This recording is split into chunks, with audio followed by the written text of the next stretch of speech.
Assalamualaikum warahmatullahi wabarakatuh. Perkenalkan, nama saya Dwi Indriani Syafitri dari Program Studi Statistika. Saya akan menjelaskan tentang Pancasila sebagai dasar negara.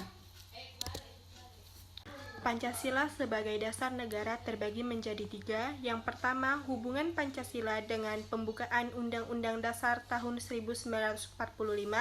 Yang kedua, penjabaran Pancasila dalam batang tubuh Undang-Undang Dasar Negara Republik Indonesia tahun 1945. Dan yang ketiga, implementasi Pancasila dalam pembuatan kebijakan negara dalam bidang politik, ekonomi, sosial, dan budaya. Pancasila sebagai dasar negara. Dasar negara Indonesia adalah Pancasila yang berkedudukan sebagai norma objektif dan norma tertinggi dalam negara, serta sebagai sumber segala hukum.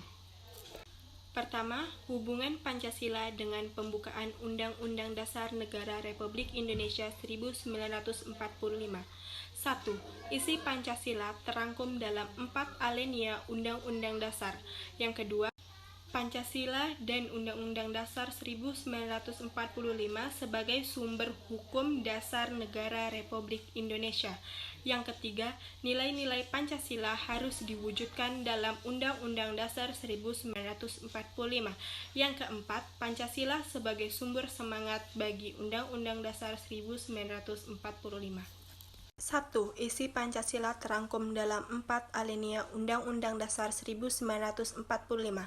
Di alinea pertama dari pembukaan Undang-Undang Dasar 1945 menunjukkan ketentuan dan kuatnya pendirian bangsa Indonesia menghadapi masalah kemerdekaan melawan penjajah. Pada alinea kedua menunjukkan dari pembukaan Undang-Undang Dasar 1945 menunjukkan kebanggaan dan menghargai bangsa Indonesia atas perjuangan bangsa Indonesia selama ini.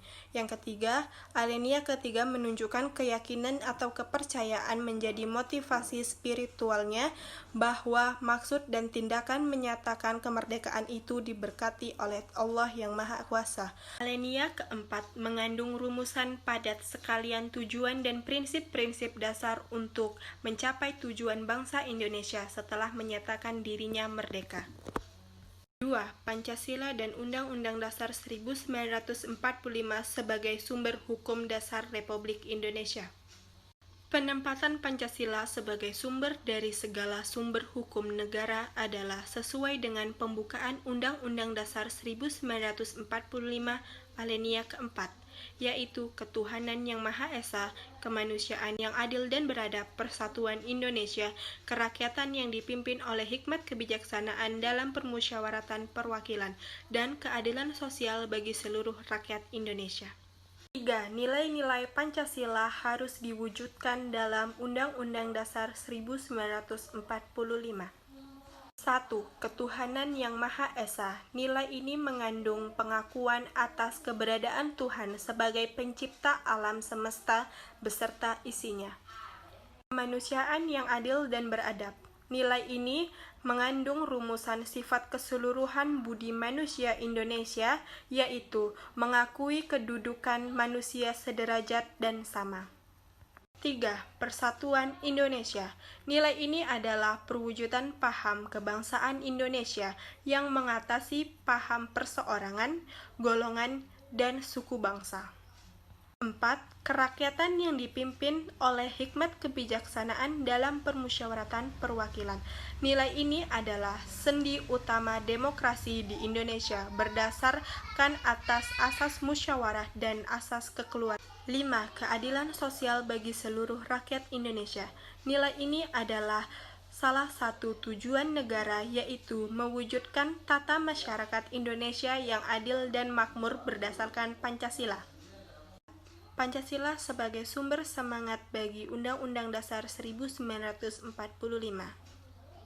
Pancasila sebagai dasar negara juga memiliki makna sebagai kacamata bagi bangsa Indonesia dalam menilai maupun melaksanakan kebajikan pemerintahan sehingga tujuan negara dapat diwujudkan.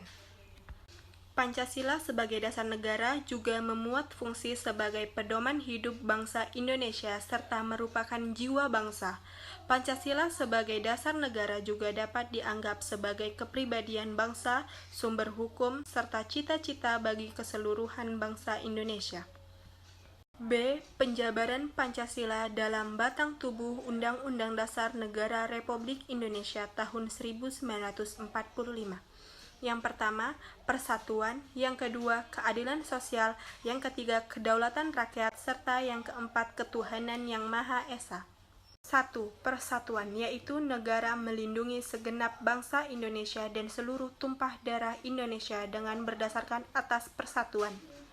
Oleh karena itu, penyelenggaraan kedaulatan negara wajib mengutamakan kepentingan negara di atas kepentingan perorangan maupun golongan. 2. Keadilan sosial menegaskan bahwasannya pikiran keadilan sosial menunjukkan tujuan negara yang didasari oleh kesadaran bahwa setiap manusia mempunyai hak dan kewajiban yang sama untuk menciptakan keadilan. 3. Kedaulatan rakyat mengandung konsekuensi tinggi bahwasannya sistem negara menegaskan kedaulatan rakyat berada di tangan rakyat dan dilakukan sepenuhnya oleh Majelis Permusyawaratan Rakyat. 4. Ketuhanan yang Maha Esa menuntun konsekuensi logis bahwasannya mengandung arti takwa terhadap Tuhan dan pokok pikiran kemanusiaan yang adil dan beradab, bermaksud menjunjung hak asasi manusia yang luhur dan budi pekerti. C. Implementasi Pancasila dalam pembuatan kebijakan negara dalam bidang politik, ekonomi, dan sosial budaya.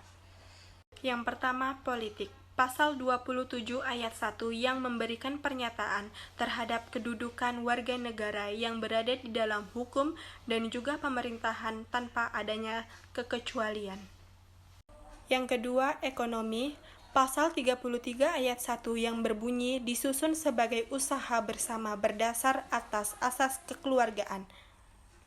Yang ketiga, bidang sosial budaya. Pasal 32 ayat 2 yang berbunyi negara memajukan kebudayaan nasional Indonesia di tengah peradaban dunia. Sekian presentasi dari saya ucapkan terima kasih untuk segala perhatian dan mohon maaf jika ada salah. Saya akhiri dengan wabillahi taufiq wal hidayah. Wassalamualaikum warahmatullahi wabarakatuh.